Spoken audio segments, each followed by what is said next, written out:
In this chapter, we'll look deeper at the issue of social class. Recall that Max Weber thought that the most important aspect of social life and what governed society was social class. We'll touch on the components of social class that Weber bases his analysis on, that of wealth, or in other words, property, power, and prestige. We'll also look at some of the issues that Marx would consider, the distribution of resources, in our analysis of social class.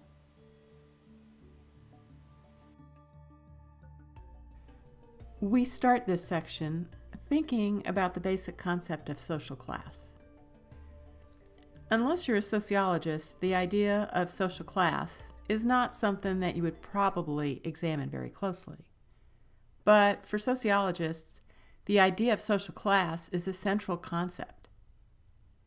The theorist that developed this concept was Max Weber. And recall that he defined it in terms of property, and now we might think more about this as wealth. But he defined social class in terms of property, power, and prestige. Think of it as the 3 Ps. So a social class is made up of people that have similar characteristics in regards to the 3 Ps. Of course, Marx would disagree with Weber.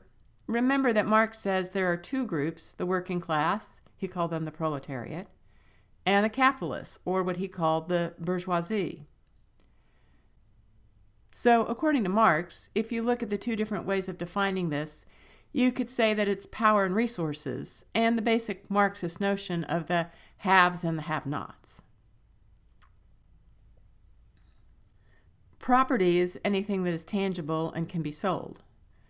For many centuries, most wealth was in the form of land, but that could also mean having assets like buildings or livestock, things that a more primitive or agrarian society might use to generate income and wealth.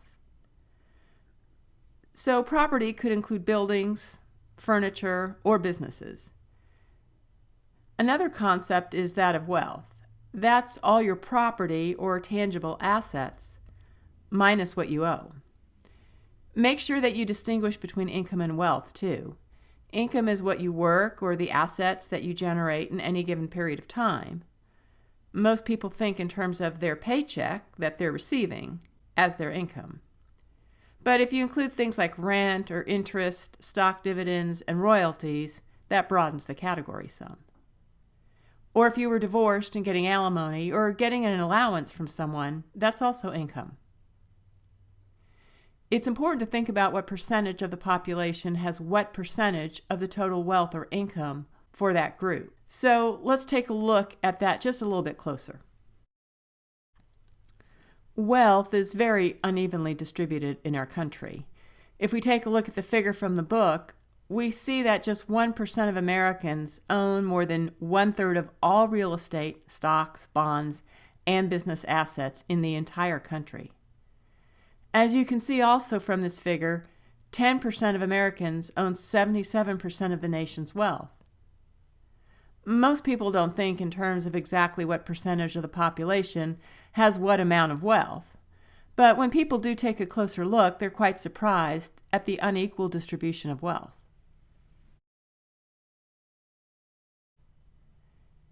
Income is also distributed very unequally. Your author quotes to the economist Paul Samuelson, who says, "If we made an income pyramid out of child's blocks, with each layer portraying $500 worth of income, the peak would be far higher than Mount Everest. But most people would be within a few feet of the ground." This image helps you understand the incredible disparity of income in our country.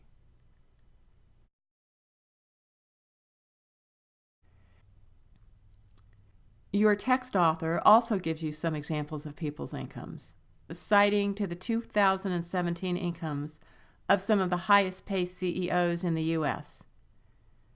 This begs the question of the myth of meritocracy. Are these individuals worth this amount of money? The average CEO gets paid 1,800 times higher than the average U.S. worker. And that doesn't include things like stock options, dividends, or other types of incomes, That's just their basic wages. And it doesn't include perks such as company-provided cars, limos, chauffeurs, planes, pilots. In other words, all of the trappings of corporate life that the principals and the officers enjoy. The idea that our social order is slowly moving to a more equal division of resources is a fallacy as well.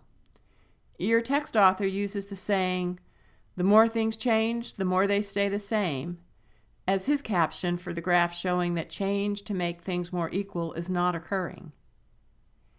Even though many politicians make promises to the working class that things will get better, the truth of the matter is that what is known as the wealth gap, meaning the difference between the wealthy and the rest of us, is not decreasing. In fact, since the 1960s, it's been growing, meaning that income distribution is becoming less equal, not more equal.